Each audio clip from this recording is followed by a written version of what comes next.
Bonsoir, merci de nous retrouver sur TV Sud pour le journal. Dans les titres de ce mardi 29 novembre, la télévision analogique, c'est fini. D'ici demain soir, le Languedoc-Roussillon sera entièrement passé au tout numérique. La région est la dernière de France à passer à la TNT. Olivier Giroud, Nicolas Karabatic, François Trinduc, quelques-uns des meilleurs sportifs de haut niveau jouent à Montpellier. Le tour d'horizon dans ce journal. Simon Casas se rapproche un peu plus des arènes de Madrid. L'organisateur de corrida dirige déjà les arènes de Nîmes et de Mont-de-Marsan notamment. Et puis on terminera ce journal avec le projet de plusieurs écoliers nîmois. Ils ont planté une haie pour abriter les petits animaux sauvages sur le domaine d'Escates. Le Languedoc-Roussillon passe à la TNT. Depuis cette nuit et jusqu'à demain soir, plus de 200 émetteurs numériques prennent le relais de l'analogique terrestre. C'est la dernière région de France à passer le cap. Au total, le processus de passage au hertzien à la TNT aura duré 2 ans. Les explications, Olivier Roiran. Rien de tel qu'un ministre pour conclure une opération d'envergure nationale. Éric Besson, chargé de l'industrie mais aussi de l'économie numérique, avait fait le déplacement cet après-midi à Montpellier. Car depuis cette nuit, le Languedoc-Roussillon est la dernière région à avoir basculé dans la diffusion 100% numérique de la télévision. La TNT pour tous avec une simple antenne râteau. Ça veut dire pour tous les Français avoir désormais 19 chaînes gratuites en qualité numérique, à la fois l'image et le son, plus 10 chaînes payantes. Et ça veut dire potentiellement la possibilité d'aller à terme vers la haute définition, vers la télévision mobile personnelle.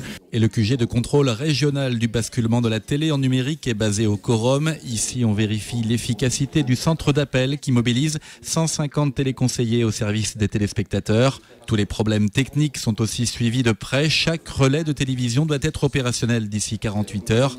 Il y en a plus de 200 dans la région. Les 5 principaux ont été gérés en priorité. L'essentiel du réallumage est fait, mais effectivement c'est pas terminé puisqu'il reste plus d'une centaine d'émetteurs à rallumer entre cet après-midi et les derniers demain. Et puis de l'autre côté, il faut continuer à aider et accompagner les téléspectateurs. C'est la raison pour laquelle notre centre d'appel bien évidemment reste ouvert, 0970 818 2 fois. Et pour conclure cette grande opération de communication numérique, il fallait bien que le ministre mette la main à la pâte. C'est lui qui a donc allumé le premier relais hertzien régional dédié à la haute définition. Attention, l'heure est grave. Voilà. C'est parti. Bravo.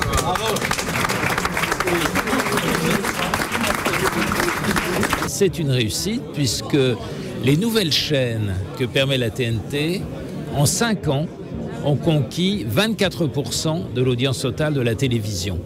Ça n'a l'air de rien, 24%.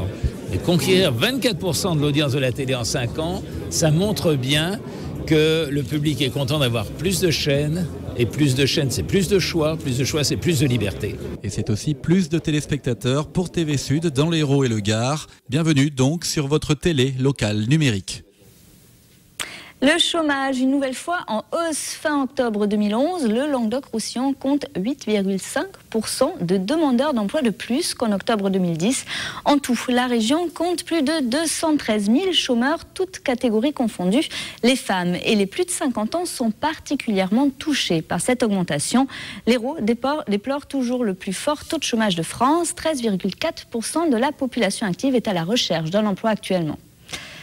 À Nîmes, aujourd'hui, la Chambre de commerce et d'industrie a confirmé la mauvaise passe que traversent actuellement les commerçants. Leur chiffre d'affaires aurait chuté en moyenne de 17% depuis le début de l'année, 28% pour ceux implantés en centre-ville. En cause notamment la crise et la multiplication des travaux en centre-ville de Nîmes. Du coup, parallèlement aux actions municipales, la CCI met en place diverses actions et assure que le pire est passé pour les commerces. On écoute le président de la Chambre de commerce et d'industrie de Nîmes au micro de Franck Chassagnon. Nous avons tiré des sonnettes d'alarme, les commerçants ont tiré des sonnettes d'alarme, ces sonnettes n'ont pas été entendues et le travail nécessaire de concertation, de discussion, de réflexion à des pistes d'action n'a pas été mis en œuvre. J'ai l'impression qu'aujourd'hui, les commerçants sont un peu plus écoutés, nous sommes plus écoutés. J'ai eu des échanges avec Nîmes Métropole très récemment. qui me font penser que nous pourrons travailler ensemble. Aujourd'hui, il faut penser en termes de complémentarité plus que de concurrence. On a un gros pôle sur Montpellier avec certaines enseignes, on a un gros pôle sur Avignon Nord avec certaines enseignes. Nous n'avons pas ces enseignes-là, donc il faut réfléchir intelligemment à une image positive, attractive de Nîmes, avec de la spécificité. Nous avons beaucoup de commerçants indépendants en centre-ville, ça veut dire une offre peut-être plus riche, et tout ça, il faut le mettre en valeur.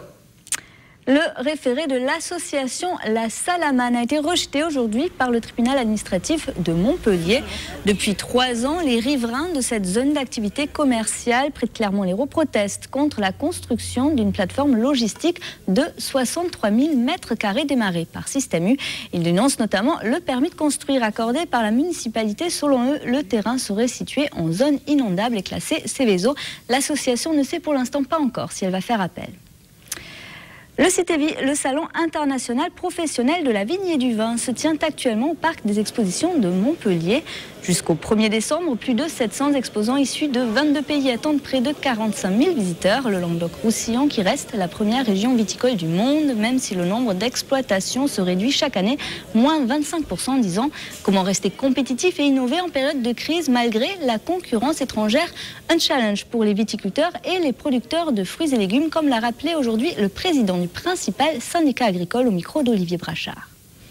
Il y a un certain nombre de questions aujourd'hui sur la table. Pour en citer 3, la réforme de la PAC, l'OCM viticole, et puis une question qui est transversale à beaucoup de filières, mais elle est particulièrement vraie dans le secteur viticole. Je parlais de la compétitivité de nos activités agricoles et plus spécifiquement viticoles. Depuis une dizaine d'années, nous avons perdu notamment sur le volet des exportations françaises 2 places. Nous étions leaders en Europe, nous sommes maintenant numéro 3, derrière l'Allemagne et derrière les Pays-Bas. Les étudiants de l'université Paul Valéry à Montpellier étaient en assemblée générale ce midi, en rassemblement à l'appel du syndicat Sud étudiant qui dénonce notamment le plan licence dont la mise en œuvre est prévue à la rentrée 2012. Des étudiants mobilisés qui rappellent aussi que les bourses du mois de novembre n'ont toujours pas été versées aux ayants droit. On écoute un militant au micro d'Olivier Roiran.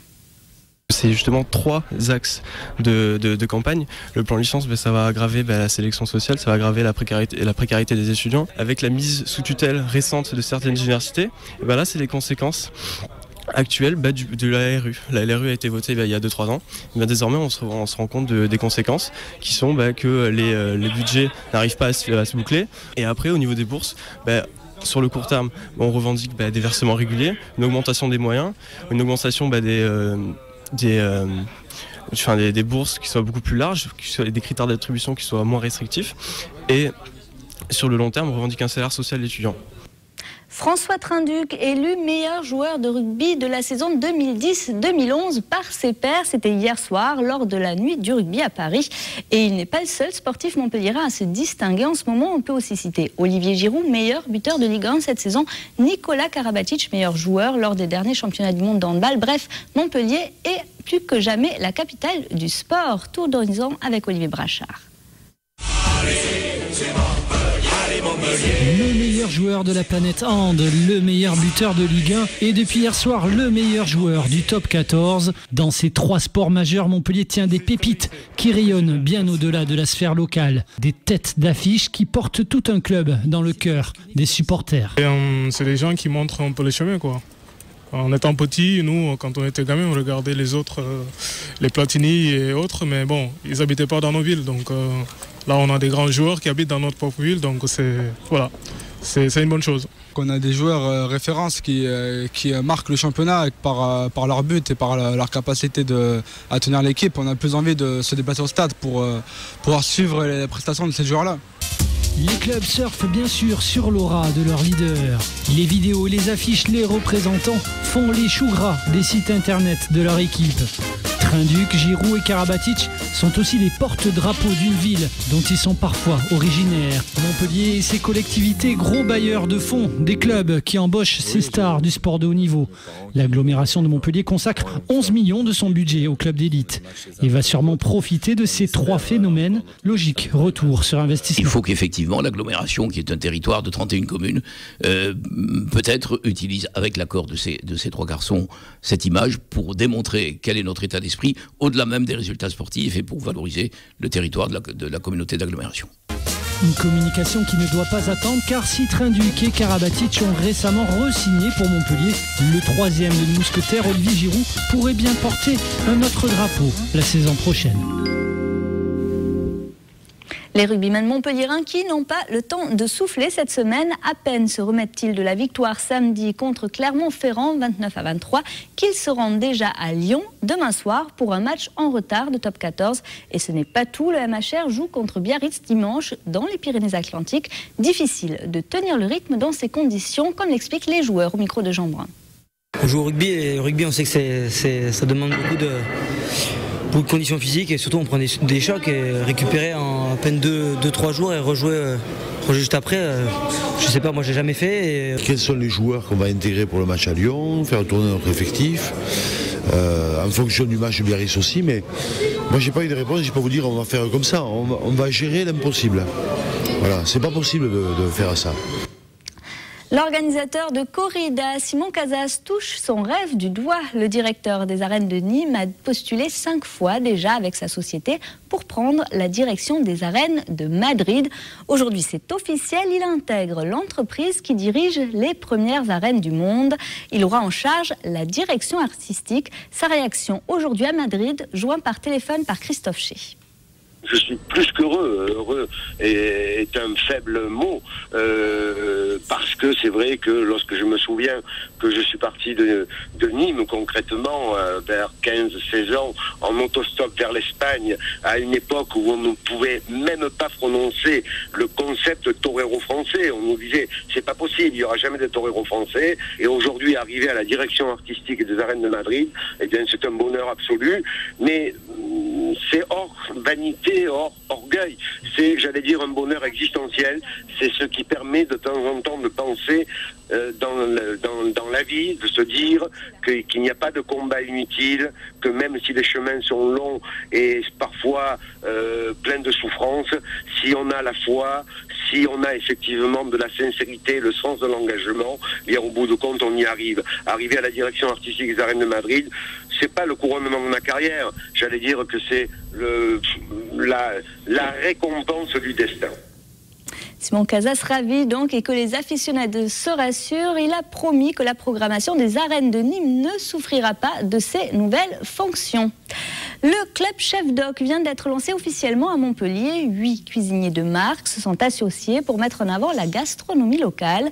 Parmi les membres de ce club très sélect, Charles Fontes, récompensé par un Goemio d'or l'année dernière, les frères Pourcel, 2 fois étoilés, ou encore le jeune talent Romain Salamone. Sous la houlette de l'Alésien Éric Sellier, chef de la maison de la Lozère, ils entendent bien promouvoir le patrimoine culinaire du Languedoc-Roussillon. On l'écoute au micro de Jean Brun. De fédérer un mouvement, une philosophie, c'est-à-dire du bon et du bien, c'est-à-dire à travers les producteurs, à travers le bon, c'est-à-dire ça peut être autant un bon boulanger comme un bon artisan, comme un bon producteur. Donc je crois que c'est à travers ce message-là qu'on va faire passer. Puis je pense que c'est aussi un message qu'on va faire passer aussi au grand public, qu'il y a une philosophie du bon et du bien et qu'il faut essayer de la mettre en avant.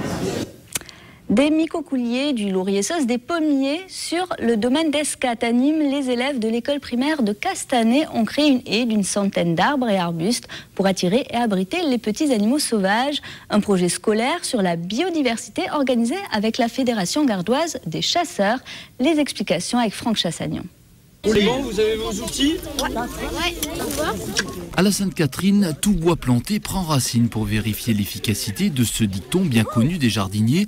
Vendredi dernier, les élèves de CM de l'école de Castanet à Nîmes n'ont pas hésité à mettre les mains dans la terre. Il va falloir creuser un trou, d'accord ?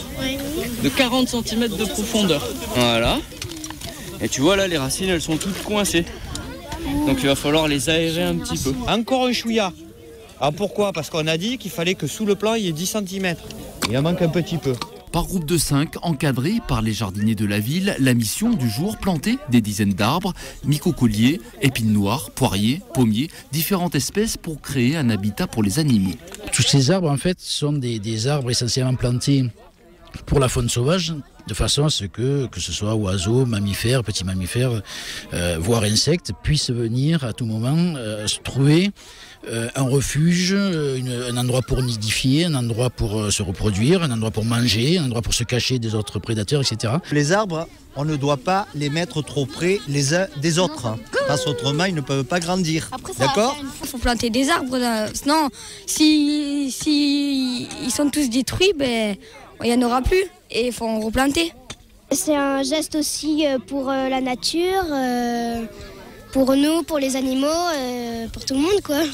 Une initiative que l'on doit à la Fédération des chasseurs du Gard, mis en place il y a 8 ans. Cette opération est l'occasion pour eux de faire passer quelques messages. Par ce genre d'action pédagogique, je pense qu'on développe justement ce sentiment d'être des acteurs de la nature et de l'environnement, et non pas, comme certains voudraient nous faire passer, pour des destructeurs ou qui n'en ont rien à foutre de l'environnement dans lequel ils chassent. Voilà, c'est tout le contraire qu'on essaye du moins de prouver par ce genre d'action pédagogique. Les enfants devront attendre quelques années pour voir le fruit de leur travail. 10 ans environ seront nécessaires pour que cette haie naturelle atteigne sa taille adulte.